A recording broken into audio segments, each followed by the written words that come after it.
Baik, kami dari kelompok 14 akan mempresentasikan hasil penugasan kami tentang patofisiologi dan asuhan keperawatan anak dengan luka bakar. Berikut nama-nama kelompok kami. Beberapa yang akan dibahas. Yang pertama, pengertian. Luka bakar merupakan salah satu bentuk trauma yang dapat membahayakan kehidupan anggota tubuh, serta jaringan dan juga organ di dalam tubuh kita. Luka bakar memiliki karakteristik khusus yang memungkinkan kita untuk mengukurnya dengan presentasi tubuh yang terkena dampaknya, sehingga menjadi paradigma cedera yang memberikan banyak pelajaran tentang penyakit kritis yang melibatkan berbagai sistem organ. Di dalam kehidupan sehari-hari, luka bakar seringkali disebabkan oleh kecelakaan, kelalaian, kurangnya perhatian, dan juga penggunaan narkoba. Kemudian adalah sumber luka bakar. Luka bakar pada anak bisa terjadi karena berbagai macam penyebab. Yang pertama adalah cairan panas, seperti air mendidih dari teko atau panci. Yang kedua adalah benda panas seperti dari kompor. Yang ketiga adalah api. Yang keempat adalah bahan kimia seperti dari deterjen dan pemutih. Dan yang terakhir adalah listrik. Ada beberapa faktor yang dapat menjadi penyebab, seperti usia. Anak usia toddler 1-3 tahun umumnya paling beresiko, karena tingkat keinginan tahuannya yang tinggi dan belum memahami bahaya. Kedua adalah lingkungan rumah. Yang ketiga adalah kurangnya pengawasan. Yang keempat adalah kurangnya kesadaran akan bahaya. Yang kelima adalah gerakan yang aktif. Yang keenam adalah kulit yang lebih tipis dan sensitif. Dan yang terakhir adalah tinggi badan yang rendah. Ada beberapa pencegahan yang dapat dilakukan, seperti jauhkan sumber panas, kemudian perhatikan alat listrik secara berkala, kemudian menggunakan pelindung seperti menggunakan sarung tangan oven, kemudian hindari penggunaan barang mudah terbakar, kemudian ajarkan keselamatan pada anak tentang bahaya api, dan yang terakhir adalah simak tanda peringatan. Kemudian adalah angka kejadian luka bakar pada anak. Kejadian luka bakar pada anak sangat tinggi dan menjadi masalah serius di banyak negara, termasuk negara kita, yaitu negara Indonesia. Secara global, luka bakar menyebabkan sekitar 180.000 kematian setiap tahun, terutama pada anak-anak yang berusia di bawah 5 tahun, sebagai kelompok yang paling rentan. Pada tahun 2019, tercatat lebih dari 8,9 juta kasus baru dengan proporsi signifikan di Asia. Di Indonesia sendiri, tingkat kejadian lebih tinggi di daerah pedesaan karena dipengaruhi oleh metode memasak yang tidak aman dan adanya keterbatasan terhadap akses perawatan. Selanjutnya saya akan menjelaskan mengenai etiologi. Luka bakar dapat berasal dari adanya kontak termal, listrik, kimia, radiasi, dan lain-lain. Saya akan menjelaskan ciri-cirinya satu persatu. Yang pertama yaitu termal. Ciri-cirinya kulit tampak merah, kulit tampak melepuh dan perih, kulit terkelupas, terlihat basah dan mengkilap. Yang kedua yaitu cedera listrik. Ciri-cirinya, yang pertama, mungkin tidak terlihat di permukaan, tapi merusak otot dan saraf. Dan yang kedua, biasa terbentuk bekas dari titik masuk dan keluar arus listrik. Yang ketiga yaitu cedera kimia. Ciri-cirinya, tampak kotor atau basah, terlihat batas tegas luka. Yang keempat yaitu radiasi. Ciri-cirinya yaitu kemerahan dan lepuhan kulit. Baik, selanjutnya saya akan menjelaskan tentang klasifikasi luka bakar. Klasifikasi pada luka bakar bisa dilihat berdasarkan derajat keparahannya dan terbagi atas 3 derajat. Pada derajat yang pertama itu yaitu luka ringan mempengaruhi lapisan epidermis ditandai dengan kemerahan dan pembengkakan dan rasa sakit yang biasa hilang dalam 24 jam. Contohnya itu luka bakar akibat sinar matahari. Kemudian yang derajat kedua atau luka sedang itu melibatkan epidermis dengan sebagian dermis dengan ciri-ciri kemerahan, pembengkakan, melembung, dan rasa sakit. Dan proses pemulihannya itu terjadi regenerasi sel epitel, dan contoh lukanya itu luka akibat air panas atau luka. Dan luka bakar yang derajat ketiga atau luka bakar berat itu menjauh dermis dan lapisan kulit lebih dalam dengan kerusakan parah dan tidak dapat sembuh secara alami. Tanda-tanda termasuk kulit berwarna putih atau coklat tua, kering, dan rusak, dan contohnya adalah luka akibat listrik atau alergi. Seperti yang kita lihat di PPT, di sini ada beberapa klasifikasi luka bakar berdasarkan penyebabnya. Kemudian saya akan menjelaskan mengenai patofisiologi pada luka bakar pada anak. Luka bakar pada anak dapat menyebabkan kerusakan jaringan yang signifikan, termasuk nekrosis akibat panas yang mendenaturasi protein sel. Kerusakan dapat menjangkau lapisan epidermis hingga dermis dan juga subkutan, terutama pada luka bakar derajat 3 yang dapat mengganggu fungsi protektif kulit, menyebabkan kehilangan cairan, dan meningkatkan risiko infeksi. Anak-anak memiliki risiko dehidrasi lebih tinggi karena rasio luka luas permukaan tubuh yang lebih besar. Kemudian, respon tubuh terhadap luka bakar. Yang pertama yaitu respon inflamasi lokal. Jaringan yang rusak melepaskan mediator inflamasi yang menyebabkan vasodilatasi dan juga edema. Respon sistemik, luka bakar yang luas dapat menyebabkan shock, hipovolemik, peningkatan metabolisme, dan risiko infeksi sepsis. Kemudian respon imun. Luka bakar yang luas mengganggu respon imun dan meningkatkan risiko infeksi. Selanjutnya, implikasi pada asuhan keperawatan. Pertama, manajemen cairan yang adekuat untuk mencegah shock hipovolemik. Kedua, perawatan luka untuk mencegah terjadinya infeksi. Ketiga, pengelolaan nyeri yang efektif. Keempat, pemantauan ketat terhadap tanda-tanda vital untuk deteksi dini komplikasi. Dan yang terakhir, dukungan psikososial sangat penting untuk mengatasi trauma emosional pada anak.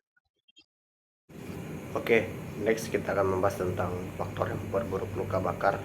Itu ada 4 faktor. Yang pertama ada infeksi, kemudian usia, kemudian yang ketiga itu ada penanganan yang tidak tepat, ya.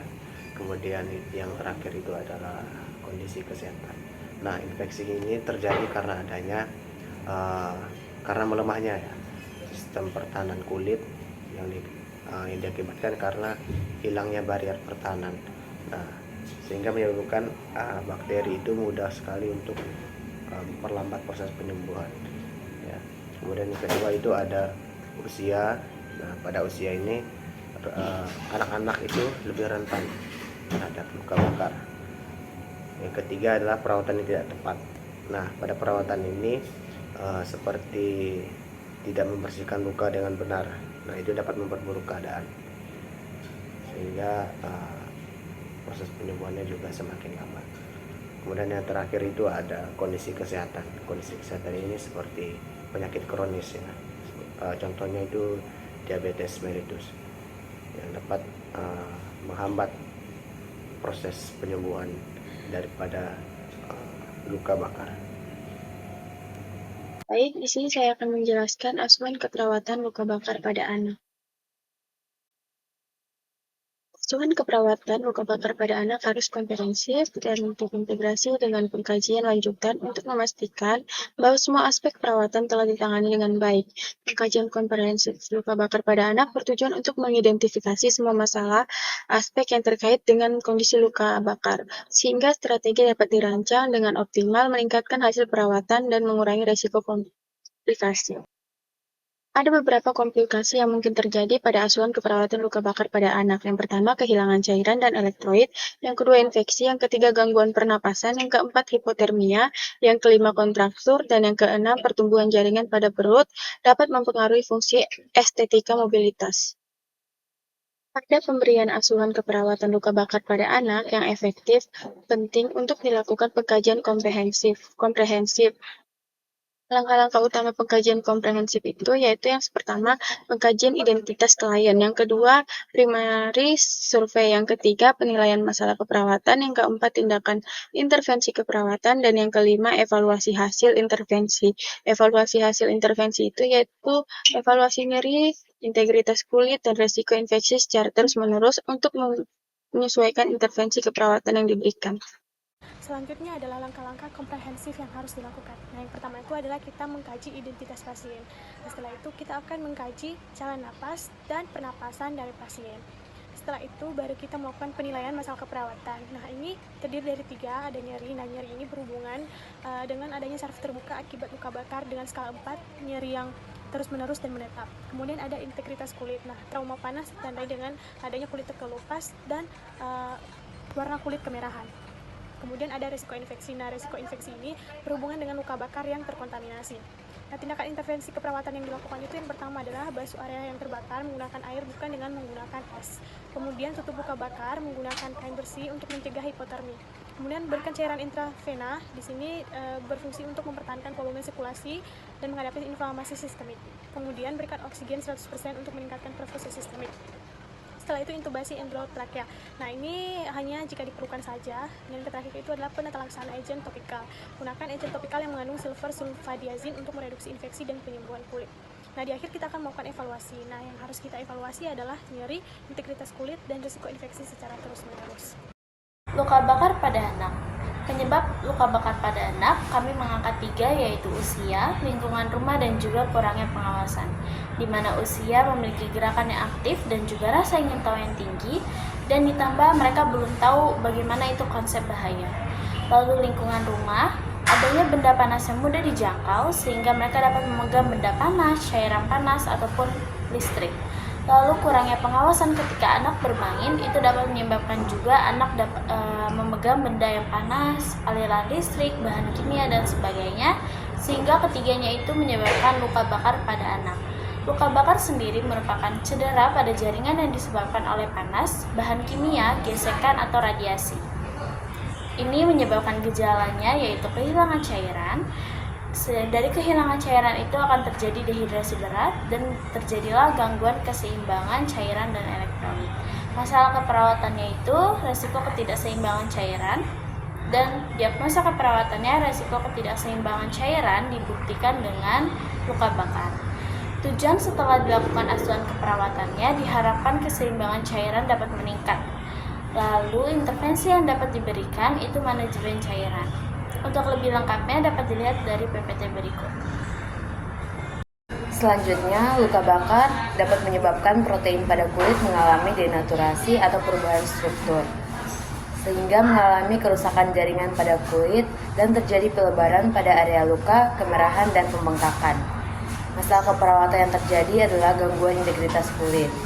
Diagnosa keperawatan yang diangkat dari ini adalah gangguan integritas kulit berhubungan dengan bahan kimia iritatif, dibuktikan dengan kerusakan jaringan dan atau lapisan kulit, nyeri, kemerahan.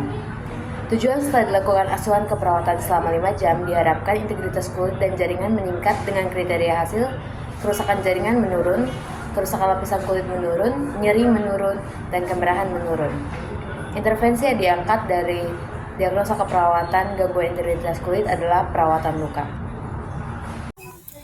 Luka bakar juga dapat menyebabkan radang atau inflamasi pada kulit, sehingga saraf sensorik pada kulit yang rusak akan mengirimkan sinyal ke otak, sehingga anak akan dapat merasakan rasa nyeri pada luka bakarnya, sehingga dapat diangkat yaitu masalah keperawatan nyeri akut. Dengan diagnosa, nyeri akut berhubungan dengan agen pencedera fisik, terbakar, trauma, dibuktikan dengan tampak meringis, bersikap protektif, dan gelisah. Tujuan setelah dilakukan asuhan keperawatan selama 5 jam, diharapkan tingkat nyeri menurun dengan kriteria hasil yaitu 1. Keluhan nyeri menurun, 2. Meringis menurun, sikap protektif menurun, dan 4. Gelisah menurun. Untuk intervensi keperawatannya yaitu diambil manajemen nyeri. Untuk intervensi keperawatannya terdapat observasi, terapeutik, edukasi, dan kolaborasi. Untuk lengkapnya dapat dilihat pada slide. Baik, sekian presentasi dari kelompok kami. Terima kasih.